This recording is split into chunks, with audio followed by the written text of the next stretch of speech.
With the next presentation about that artificial intelligence in talent acquisition.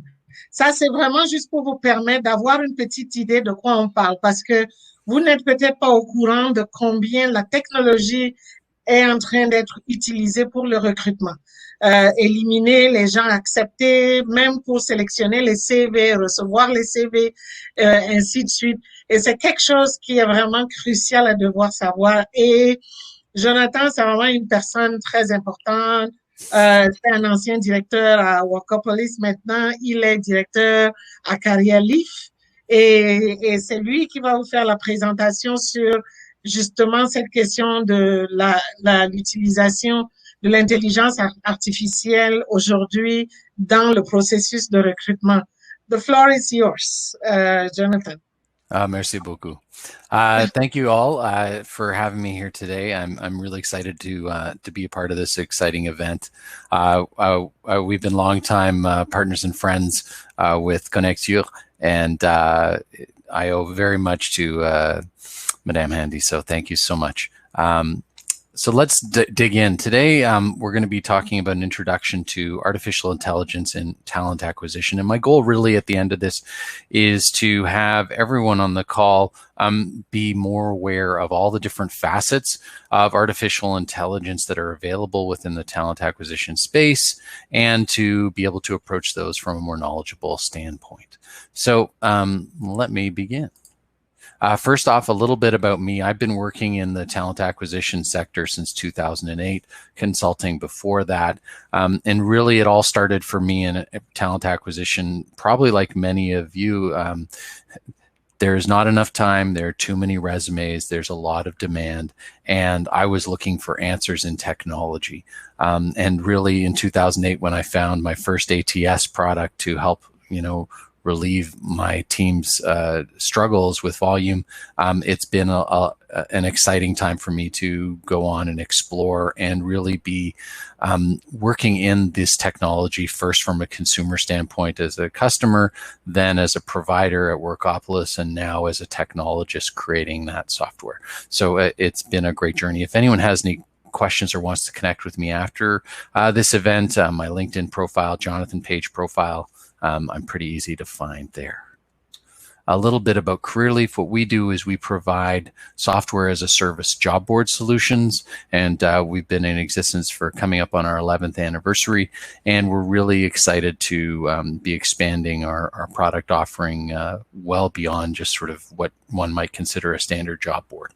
And we have customers that meet the full gambit, from small associations to independent contractors to large-scale international businesses. So we run the whole gamut, and that's what Careerleaf does. We interact with all kinds of providers, some of which do involve AI and some of which don't. And so I think I'm well placed to be a part of this discussion. First of all, what I will do and what I won't be doing. So what I will be discussing today is a little bit about what AI is and isn't, and where and how it's being used in talent acquisition. I won't be going into the AI impacts on specific roles and all the sort of potentially doom and gloom or,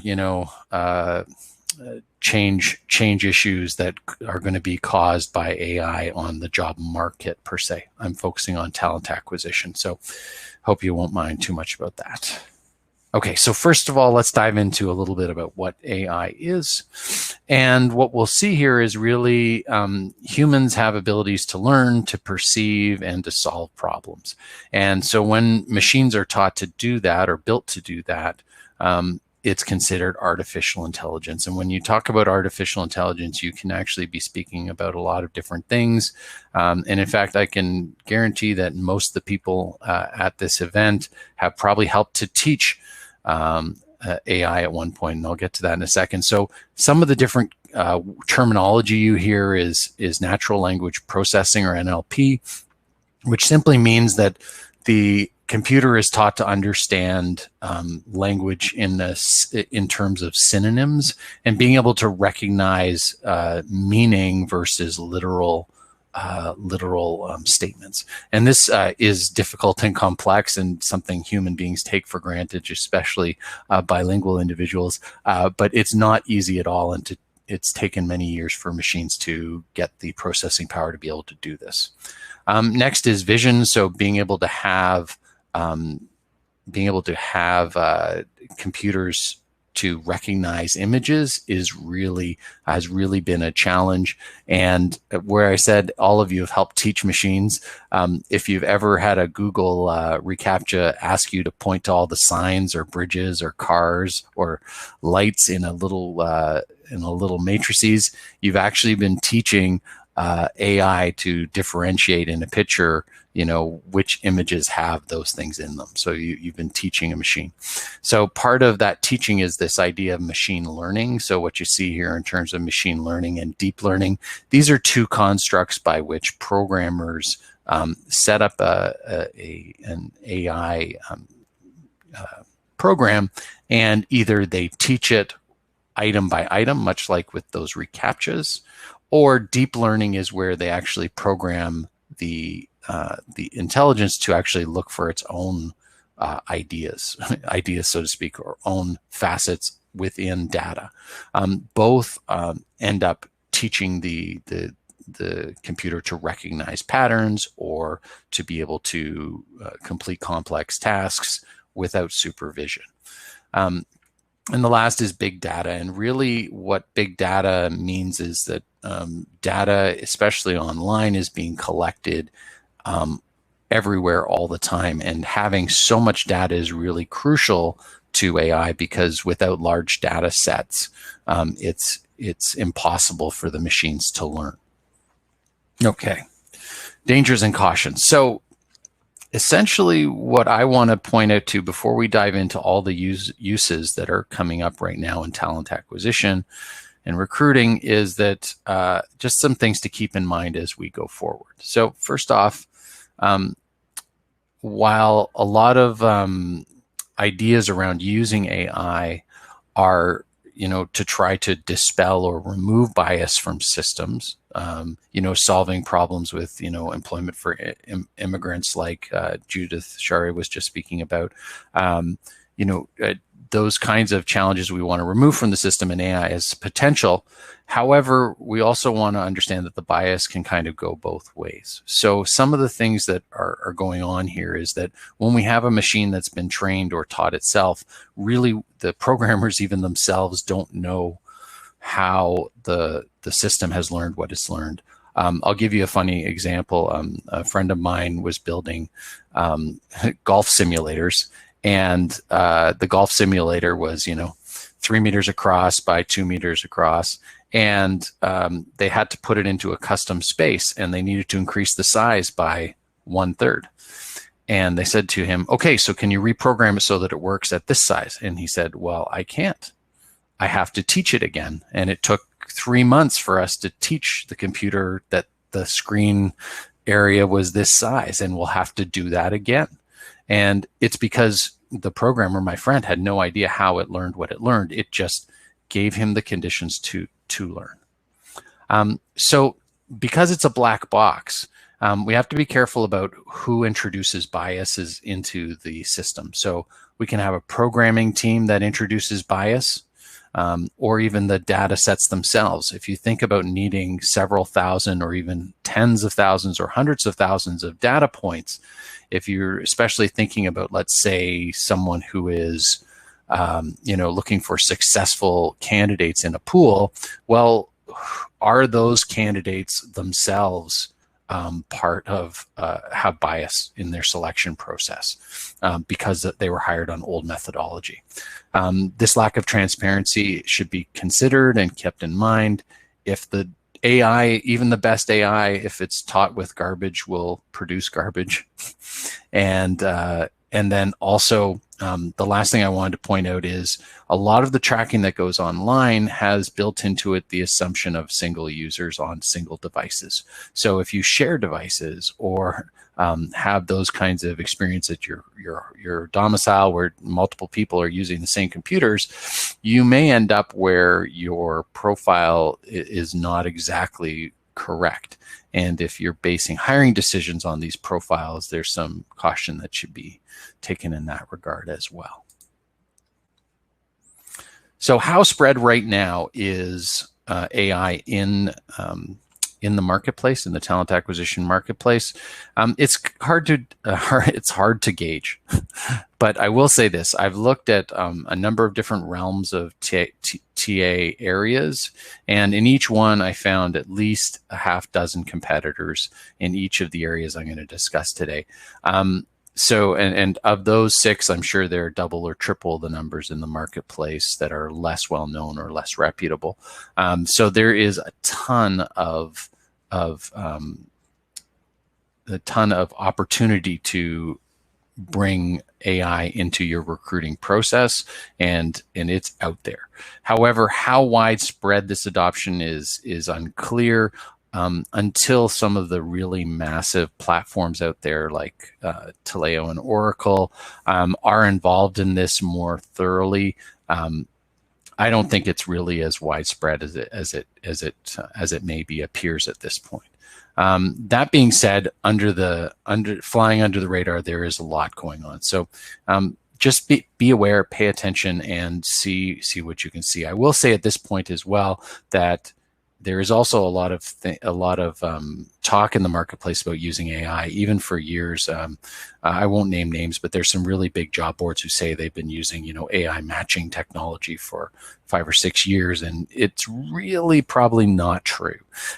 They may have some mild elements of machine learning or some algorithms that they're using, but it's unlikely, especially since these older technologies are very hard to upgrade. As a technologist myself, one of the biggest challenges you have is that, after 3 or 4 years, your platform is really difficult to move forward if you're not continually moving it forward.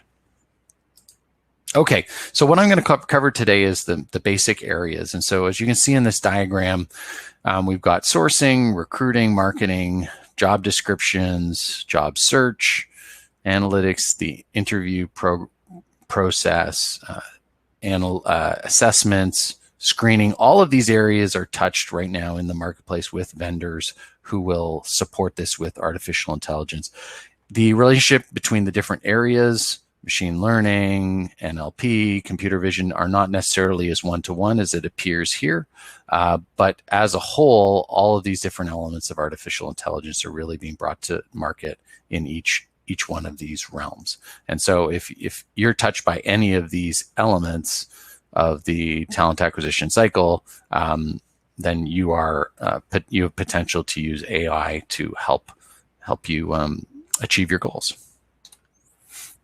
So let's start with job ads. We're going to sort of work from the advertisement through to the offer time. So first off, with job ads, the idea is, how do we improve job ads so that we can make it easier for candidates to find the right candidates or the best candidates? So the first thing that I'll mention is actually something that's been around for a couple of years now. It's called Textio. And what Textio does is it uses NLP to reduce language biases. So what you can do is take a job posting, have it analyzed by Textio, and it will look at the language you've used and see if it has any inherent gender bias in the language that you've chosen. So if you, for example, say you're looking for a rock star superhero programmer, you're going to get the feedback from Textio that you've biased your ad towards male applicants. And it will show you in the job posting areas where you could change language to make it more gender neutral or even bias the other way. So if you're looking to recruit a more diverse team, you can start to look at how you change the language of your job ad with that feedback. Another area that NLP is being used is in search improvement. So you'll see this kind of search improvement in Google and with the voice technologies of Alexa and Siri. But what they've done now is they've started to have a better understanding of what people are looking for when they search. So if I search for senior manager or senior management as a keyword, it will start to know or assume that I'm thinking about higher level jobs. So instead of bringing me all results that say manager, including junior manager or assistant manager or associate manager or management specialist, what it will do is instead give me matches towards, director, associate director. Like, it will understand what I mean by senior management as a whole. Okay. And then the third way with regards to job ads is with regards to job alerts. So this is where artificial intelligence is being brought to bear on the clicking and viewing behaviors of the job alerts. So initially, when you sign up for a job alert, you might find that you get jobs that are very similar to what you've put in as a search term. So it says, send me more jobs like this. And so you might get the first couple jobs, which are, as identical as they can find. And sometimes the matches won't be good at all. But then what they'll do is, instead of continuing to send you job alerts based on your original request, what it will do is actually watch and report back to the system on what you've clicked on and what you've viewed, how long you viewed it for, whether or not you clicked around in that posting, did you apply for that posting. All of that data is collected and then put into your search, and your search now has been modified by what you've clicked on. And so after you've clicked on 3 or 4 of these jobs, it will know better what you've done and then hopefully improve your job alert. What's interesting about this, though, is if you get job alerts and you click on jobs that you're not interested in, but maybe you're curious about, you will find you get more jobs like the ones you were curious about, even if they're not the right jobs for you. So you have to be cautious about how you respond to these job alerts, because they are watching. The next area is in candidate sourcing. So in terms of gathering together a candidate pool or finding pools of candidates, AI is being brought to bear on these areas in the following ways. So the first is in job distribution. So if everyone, I'm sure, has been on a website where they've seen an ad that comes up and follows them around. Maybe you've shopped at Sport Check, and then the next day you go to read the newspaper and there's a Sport Check ad there. That kind of intelligent ad sourcing is being used now in some employment circles. And so once you've been to a job site or applied for a certain job, that job posting will start to follow you, or those job IDs. And so they're finding ways to follow you. Now, it hasn't largely jumped off, although some of it has jumped off of the job platform. So you may see more generic ads for specific employers like Apple or Coca-Cola on YouTube, but really what we're talking about in terms of distribution is across job sites. So they may find, for example, that a certain group of folks, like bilingual individuals, are on Bilingual Link, and therefore, whenever a job is looking for a bilingual speaking candidate, they would start to push the jobs to that as opposed to Monster or Indeed. And so it can find where pools of candidates are that respond positively and have positive results from specific jobs. AI screening and tracking, this is about looking at candidate pools that you may have already had. And so if you've ever applied to a job, you're in that employer's database. And what they're doing is using AI to search through the massive amounts of data and look for matches with specific kinds of skill traits and experience traits, and what the machines are taught to look for, similar backgrounds or key areas that will match with that job posting. And then the final area in candidate sourcing is about candidate marketing. And so, as I said, you might see some bigger employers. This is becoming more and more common, where employer brand is following folks off-site. So if you look at a job for an employer, they might attach a cookie to your browser and then be following you and say, this candidate obviously showed interest. Let's see if we can lure them back later tomorrow with a cue or a reminder to say, hey, Coca-Cola is a great place to work. And they'll put that on your in any of your social media channels. So that is starting to happen as well, where there's actually a whole branch of talent acquisition software that sits as a middle layer between your applicant tracking system and the candidates to try to maximize that candidate engagement. It gets even beyond advertisement, but to also think about advertising channels. As they try to gather you towards an application, they might be collecting your email, your text, your Twitter. All of those things then become ways that they can interact with you, and the computers will, or the artificial intelligence will note what ways they've interacted with you that were most successful, and then replicate that and move content and communication through that channel. So if you're more engaged through Twitter or text, they will direct you through the process in that channel. We'll move on to shortlisting. So shortlisting is really built on an old idea, which was, I can't tell you how many times I used to hear this at workshops and seminars. It's like, how do I structure my resume so the robots can read it better? And this was the old ATS matching element. And one of the great, strategies was to take the keywords from the job posting and repeat them as often as possible in your resume and cover letter so that you get pushed to the top of the list. I'm pretty sure that maybe it worked at one point, but it certainly isn't the case anymore. But that idea still is the same, where the artificial intelligence splits out your resume using the NLP and then looks at all that structured data to find out what you can do. One of the big advances in this area is called adjacent skills analysis. And so the complexity of having, dozens or hundreds of related skills. So let's say you know how to use Excel. The analytics may say that you have a 80% chance that you're good at math.